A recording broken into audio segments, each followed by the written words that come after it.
மாலை வணக்கம். இது சிவன் மீடியா கிச்சன். உங்களை அன்புடன் அழைக்கின்றேன். இன்னைக்கு என்ன பார்க்க போறோம்னா, மாமி வீட்டு பருப்பு பொடி எப்படி ரெடி பண்ணுறது அப்படிங்கிறது தான் பார்க்க போகிறோம். மாமி வீட்டிலலாம் பருப்பு பொடி எப்படி ரெடி பண்ணுறாங்க அப்படின்றத தான் இன்றைக்கி பார்க்க போகிறோம். வாங்க வீடியோக்குள்ளே போகலாம். அதுக்கு முதல்ல ஒரு 4 ஸ்பூன் வந்து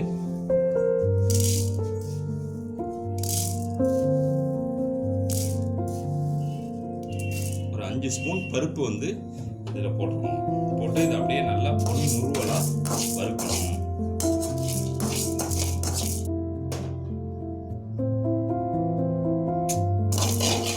இந்த அளவுக்கு நல்லா முருவலாக வறுக்குங்க.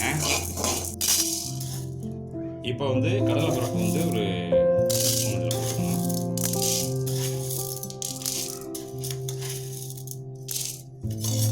இதையும் நல்லா பொன் முருவலாக வர கடலை வறுத்துக்கணும். இது வந்து கடலைப்பருப்பு வந்து அவ்வளோ சீக்கிரம் வந்து வரக்கூடாது, கொஞ்சம் டைம் கொடுக்கும். இருந்தாலும் நல்லா வறுத்துக்குங்க. அளவுக்கு நல்லா வறுத்துக்குங்க. ஓகேவா? ஒரு 3 ஸ்பூன் அளவுக்கு பாசிப்பருப்பு போட்டுக்கணும். இதையும் நல்லா அதேமாரி நல்லா பொன்முருவலாக வறுத்துக்கணும்.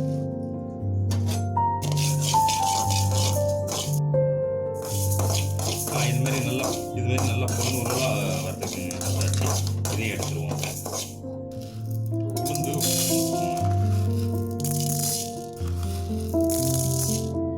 மொத்தம் 4 ஸ்பூன் போடணும். இதையும் இதேமாரி நல்லா பொன்முருவலாக வறுத்துக்கணும். இது கூட வந்து ஒரு 12 மிளகாயை போட்டு அப்படியே வறுக்கணும்.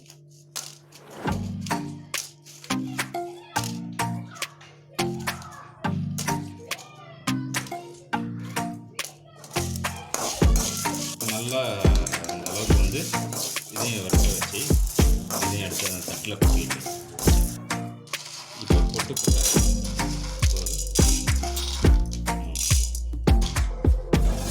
இதையும் போட்டு நல்லா இதையும் நல்லா வதக்காச்சு. இதையும் எடுத்துடலாம். கருவேப்பிலை வந்து நல்லா காய வச்சு அதை அப்படி கையில் வச்சு இப்படி அனுப்புனா நல்லா பொடி பொடியாக ஆகணும். அது மாதிரி காய வச்சு இருந்துச்சுன்னா அது மாதிரி பொடி பொடியாக அதில் போட்டுருங்க. அப்படி இல்லைன்னா ட்ரையான கருவேப்பிலையை அப்படி சிம்மில் வச்சு இதையும் நல்லா இதாகிற அளவுக்கு பருத்துக்குங்க.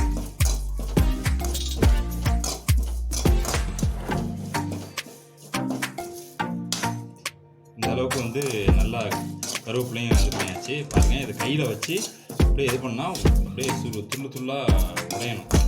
அந்த அளவுக்கு வந்து இது பண்ணிக்கணும். ரொம்ப அப்போ தான் இது நல்ல டேஸ்ட்டாகவும் இருக்கும். பருப்பு பொடி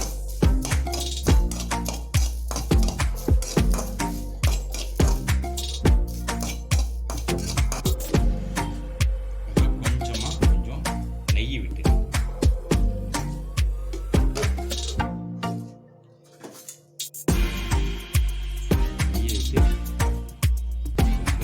பூண்டு இருக்கு இல்லையா, பூண்டை வந்து கொஞ்சம்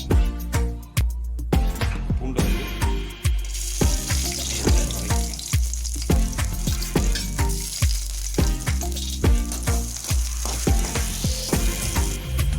இந்த இஞ்சியை நல்லா வறுக்கும்போது 2 சின்னோண்டு ஒரு பீஸ் வந்து பெருங்காயம் போட்டுக்கோங்க. பெருங்காயம் கட்டியாகவும் போட்டுக்கலாம். கட்டியாக போட்டால் இன்னும் நல்லா டேஸ்ட்டாக இருக்கும். இல்லை தூள் இருந்தாலும் தூள் போட்டுக்கலாம். இனிமேல் நல்லா வறுக்கிற அளவுக்கு இப்போ இதுமாரி வறுத்து வச்ச எல்லாத்தையும் இதில் வச்சு கொஞ்சம் நல்லா ஆற விட்டு மிக்சியில் போட்டு நல்லா அரைக்க வேண்டியதான். இப்போ வந்து இந்த ஆறினோடனே இதை தூக்கி அப்படியே மிக்சியில் போட்டு ஒரு அடி அடிச்சிடும். இது தேவையான அளவு உப்பு இதில் போட்டு அரைக்கும் போது இது தேவையான அளவு உப்பு போட்டுருங்க. நான் இதில் உப்பு போட்டுட்டேன், நீங்கள் வேணால் போட்டுருங்க. இப்போ மிக்சியில் அரைச்சாச்சு. இதை அப்படியே கொண்டு வந்து ஒரு தட்டில் போட்டு நல்லா ஆற வச்சுக்கணும். சூடாக இருக்கணும். அதை நல்லா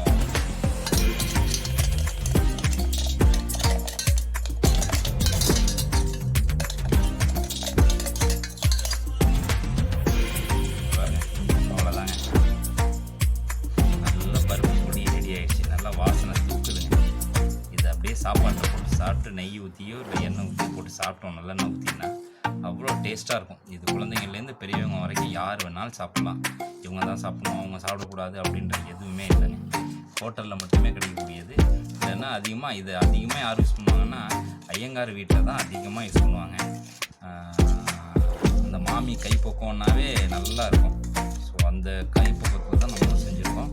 நீங்களும் இதேமாதிரி செஞ்சு பாருங்கள். இந்த வீடியோ பிடிச்சிருந்தால் லைக் பண்ணுங்கள், ஷேர் பண்ணுங்கள், கமெண்ட் பண்ணுங்கள், சப்ஸ்கிரைப் பண்ணுங்கள். கூடவே மறக்காமல் பெல் பட்டனை கிளிக் பண்ணுங்கள். நாங்கள் போடுற வீடியோ உடனே உங்களுக்கு வந்து சேரும். ஓகே, பாய்.